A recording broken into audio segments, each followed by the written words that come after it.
Hi, doing a book video today. Not in my usual spot for taping, and my bed's a mess because I'm getting ready to strip it so I can wash the bed sheets.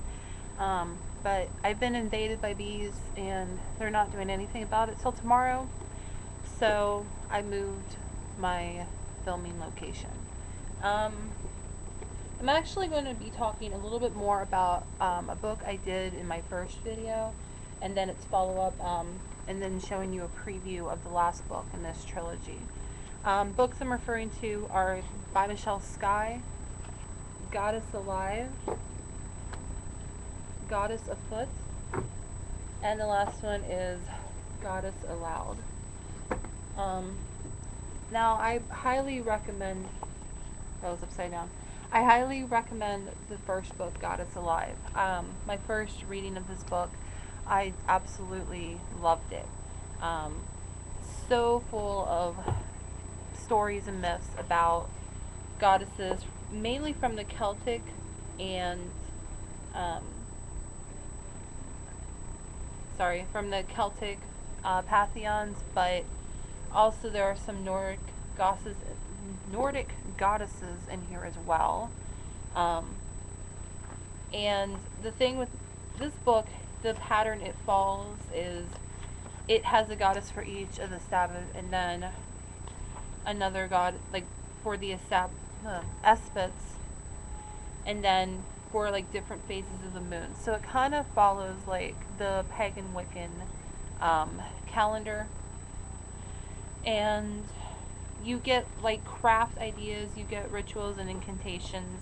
The chapter on Bridget in here was very, very good. I was quite pleased, having worked with Bridget for some time myself.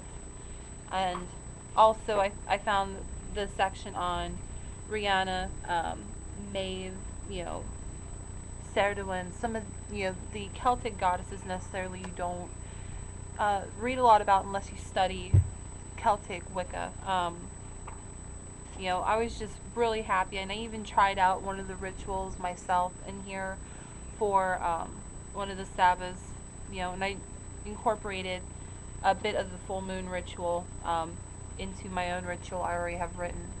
But, I could not say enough good things about this book. I absolutely adore it. On the other hand, because I loved that book so much, I had to have the other two books. I'm like, I have to read this whole series. So I bought Goddess Afoot, and it wasn't a bad price on Amazon. I think I only paid somewhere in the neighborhood of $4 to $6. But this one, when I first started reading it, I had some issues with it. Mainly, beginning, she talks about the essence of magic, and she starts talking about ethics on working with magic, and I'm fine with that. She talks about different types of magic and preparing yourself for magic. It's mainly the ethics section that bugs me a little bit, and that's mainly because it's very like, this is how it is. Like, there's no ifs, ands, or buts.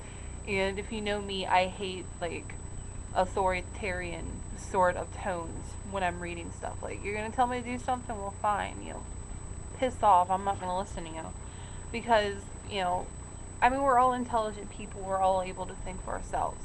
So someone just like flat out telling you like, well, this is law. Like, it's like, well, who are you to say this is law? Like, no, whatever. But getting beyond that, because it's only a small section of the book. I mean, it's like literally maybe 10 pages. So it's not worth, throwing out the whole book or not reading the rest of the book. The second complaint I had with this book is the amount of information she gives. Here she continues on with the Celtic tradition, and there's more Nordic goddesses in here. And yeah, that's all she did is Celtic and Nordic.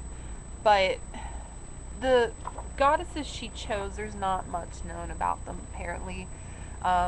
You can research and read what's online, but a lot of it can't be validated or backed up by anything. So rather than trying to give, I guess, incorrect information or trying to make something out of nothing. She goes over stuff like path working, finding your craft name or your magical name. She gives you usually a 3 to 4 page guided meditation. Um, More craft ideas, which I do like. I don't think enough authors give you that when discussing gods and goddesses.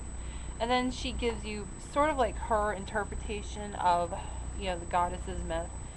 It makes for some really short chapters. Like the one on Erenhod is literally it's 20 pages, but as far as just like information on her, there's only 3, so it's not a lot. And that's a trend that is apparent in this book. I mean, she was really reaching, and I'm probably mispronouncing his name, but Blodwed is another one, and she got a little bit of better treatment.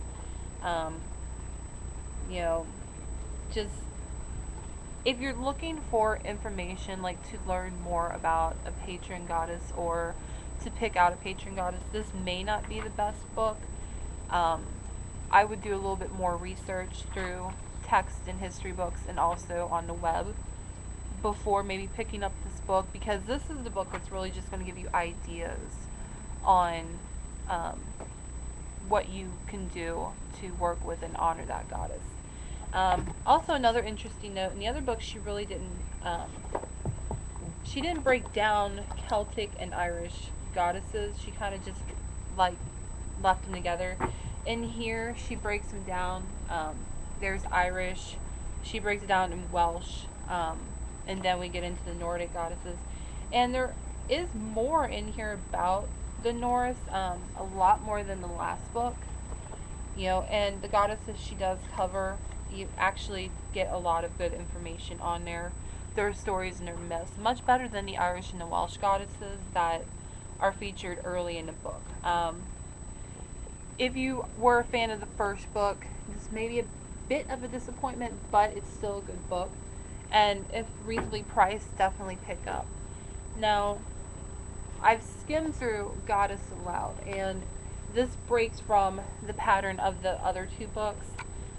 We go with 27 goddesses this time, and she's hitting like all the pantheons.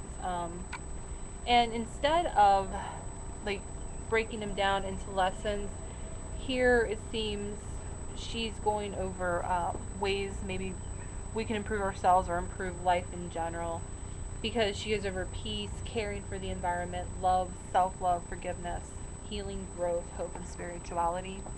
I will do this book at a later date, but I wanted to just talk about these 2 books, this book again, and then talk about this book for the first time to give you an idea, some books that I do like and you may want to check out. So thanks guys for watching. Have a great day.